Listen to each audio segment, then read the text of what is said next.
Hi everyone and welcome back to my channel. Today I am bringing you an unboxing of the Fairyloot special editions for the Nightborn Duet by Carissa Broadbent, the first book being Serpent and the Wings of Night and the sequel being Ashes and the Star-Cursed King.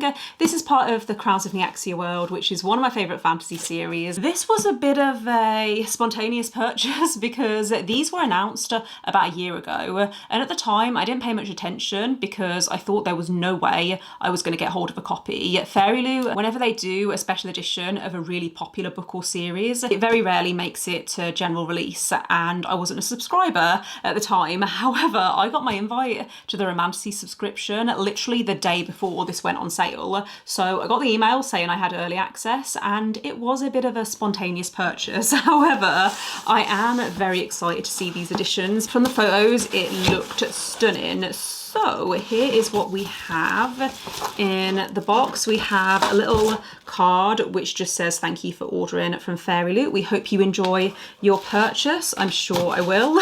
Okay, so here is how they look together. We have these beautiful spines, and here are the stenciled edges. I love this colour. I do like the original covers for these, however I love how simple this design is. I'm assuming we also have, yep, we have artwork under the dust jacket, which to be fair, I'm not the biggest fan of character art because it often looks very different to how I picture characters in my mind. Oh, okay, the naked hardbacks are pretty stunning though, and then this is how it looks on the back as well. Nothing underneath the dust jacket, however there is a unique piece of artwork on the back here, and this is also signed by the author as well. The main difference I can see between book 1 and 2 is book 1 has a serpent design in the background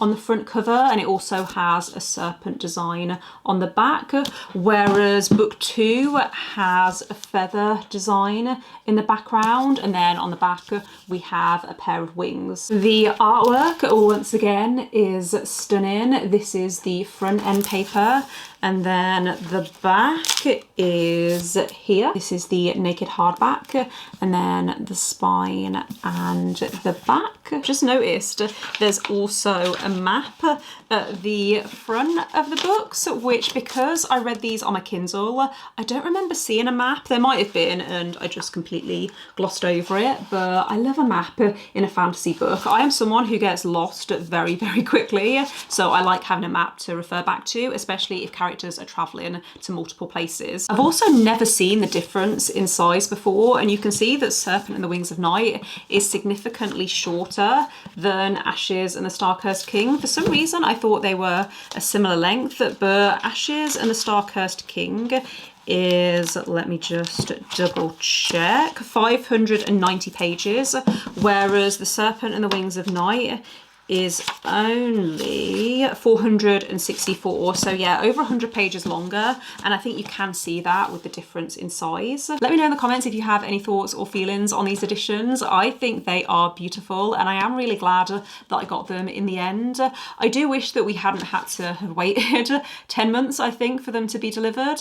I think these were initially meant to be dispatched over the summer, but they got pushed back, so very happy to finally have them in my hands. If you are new to the series, if you have never heard of it before, then basically Serpent and the Wings of Night is a fantasy romance following the human daughter of the vampire king. So we have vampires in this series, we have a series of trials in this first book. The love interest is someone that the main character has to reluctantly team up with to survive these trials, and I thought the romance in this was so compelling, and I loved how there was a really interesting plot and the world was very detailed, but everything felt like it revolved around this romance. The romance was so well developed and there was so much tension. It was the perfect slow burn, and yeah, I love this series. I have also just read The Songbird and the Heart of Stone, which is the third book in this series. This is a completed duology. However, the Crowns of Nyaxia world is going to be split into, I believe, 3 different duologies. So